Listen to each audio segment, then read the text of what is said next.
وہ میرا مہربان رب ہے جو مجھے نئی صبح دے کر پھر مہلت دے دیتا ہے کہ شاید میرا بندہ توبہ کر لے اور میں اسے بخش دوں۔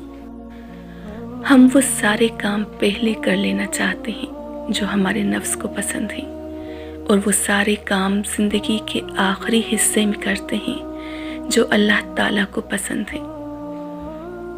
انسان کو زیب نہیں دیتا کہ اس کا رب کمال کا مہربان اور خبرگیر ہو، پھر بھی وہ بندہ مایوس اور بے یقین رہے۔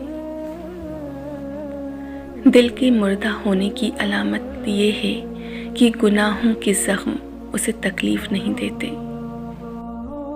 ایک دن تمہارے ہی اعمال تم سے ملنے آئیں گے، بس پھر حیران نہ ہونا۔ غرور کس بات کا ہے؟ انسان کے سارے راستے قبرستان کی طرف ہی جاتے ہیں۔ غم دولت والوں کو بھی ہیں اور خوشیاں غریب کے پاس بھی ہیں۔ کچھ لوگوں کے پاس کچھ بھی نہیں ہوتا، لیکن وہ پھر بھی مسکرا رہے ہوتے ہیں کیونکہ وہ اللہ تعالیٰ سے اچھے کی امید رکھتے ہیں، اور بے شک وہ سب کچھ عطا کرنے والا ہے۔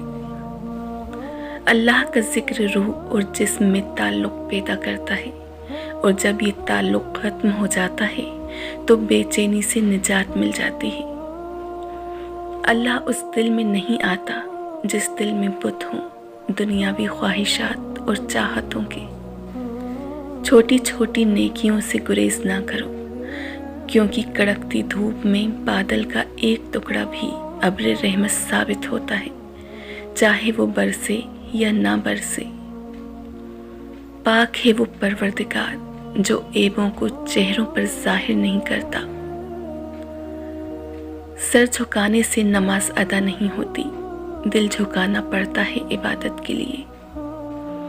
ایک غیبی اصول یہ بھی ہے کہ جو تقسیم کرو گے اسی کی تمہارے پاس فراوانی ہو جائے گی۔